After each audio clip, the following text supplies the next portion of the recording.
ஸ்ரீ குருவே நமக. ஸ்ரீ சுக்கர பகவானே நமக. ஸ்ரீ சுக்கர பகவானே நமக. ஸ்ரீ சுக்கர பகவானே நமக. அனைவருக்கும் வணக்கம். பாகம் 56 திருமணம் எப்பொழுது நடக்கும் என்ற வரிசையில் இன்றைக்கி மிதுன லக்னத்துக்கு பார்க்குறோம். ஓகேங்களா? எல்லா ஜாதகத்துலையும் மிதுன லக்னன்றது இந்த இடத்துல தான் லக்னம் இருக்கும். திருமணம் நடப்பதற்கு இப்போ நம்ம சொல்லக்கூடிய விதிகள்: 1ஆம் பாவகம், 2ஆம் பாவகம், 7ஆம் பாவகம். 1, 2, 7 கிரகம் இருந்தால் திருமணம் நடந்துடும். கிரகம் எந்த இடத்துல எந்த கிரகம் இல்லையோ, எந்த இடத்தில் கிரகம் இல்லையோ அந்த இடத்தில் இந்த கிரகத்தின் நட்சத்திரங்களில் ஒரு கிரகம் தசாபுத்தி அந்த காலகட்டத்தில் திருமணம் நடக்கும். மிதுன லக்னத்துக்கு அதிபதியான புதன், 2ஆம் வீட்டு அதிபதியான சந்திரன், 7ஆம் வீட்டு அதிபதியான குரு. புதன், சந்திரன், குரு. ஓகேங்களா?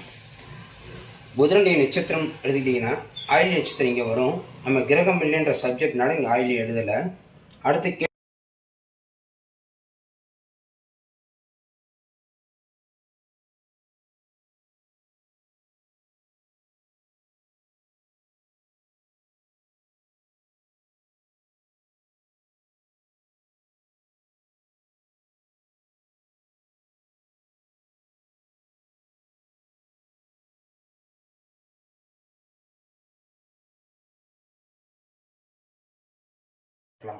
அப்போ 2ஆம் பாவத்தொடர்பு கிடைச்சிரும்.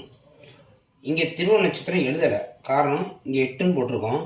8ன்றது தடை செய்யக்கூடிய இடம். இந்த இடத்துல ஒரு கிரகம் தசாபுத்தி ஆந்திரம் நடந்தாலும் அவர்களுக்கு தடை செய்யும். அப்படிங்கிறதுனால 8 நம்ம திருமணம் நடக்கும் எப்பொழுது நடக்குன்றதுனால இந்த 8க்கு முக்கியத்துவம் கொடுத்து நம்ம அங்கே எழுதலை. சரிங்களா? சரி. 7ஆம் பாவாதிபதி குரு, அவருடைய நட்சத்திரம் புனப்பூசம் 1, 2, 3 இங்கே வரும். புனப்பூசம் 4ஆம் பாதம் இங்கே வரும். நம்ம சப்ஜெக்ட் கிரகம் இல்லைன்றால் இந்த இடத்துல 2 இடத்துலையும் எழுதலை. விசாகம் 1, 2, 3 பாதம், விசாகம் 4ஆம் பாதம்.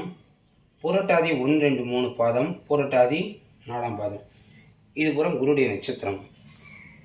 இப்போ உதாரணமாக செவ்வாயே இருக்காருன்னு வச்சுக்கிறோம். அஸ்தனத்தில் செவ்வாய் இருக்காருன்னு வச்சுக்கிறோம். அவர் கூட இந்த 2ஆம் பாவத்தில் கொடுப்பார்.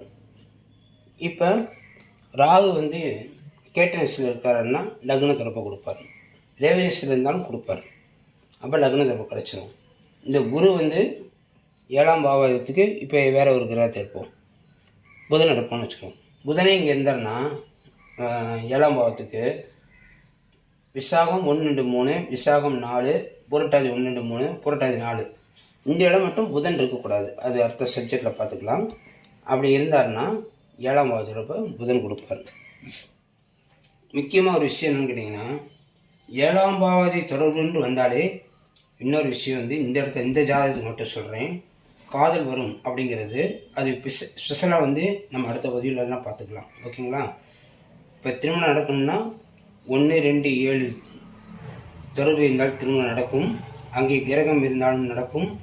கிரகம் இல்லை என்றால் ரோகிணி நட்சத்திரம், அஸ்த நட்சத்திரம், விசாகம், கேட்டை, புரட்டாதி, ரேவதி நட்சத்திரம். இந்த நட்சத்திரங்களில் கிரகங்கள், இந்த 9 கிரகங்கள் எந்த கிரகம் இருந்தாலும் இந்த தொடர்பை கொடுத்து திருமணத்தை நடத்தி வைக்கும் என்று கூறிக்கொண்டு, உங்கள் ஜாதகம் இதே மாதிரி பார்க்க வேண்டும் என்றால் என்னுடைய வாட்ஸ்அப் நம்பர் இங்கே இருக்குது. அதை கால் பண்ணுங்கள் அல்லது சென்ட் பண்ணுங்கள். திருமணம் நடக்காமல் இருக்கவங்களுக்கு இந்த வீடியோவை ஷேர் பண்ணுங்கள், சப்ஸ்கிரைப் பண்ணுங்கள். ஓகேங்களா?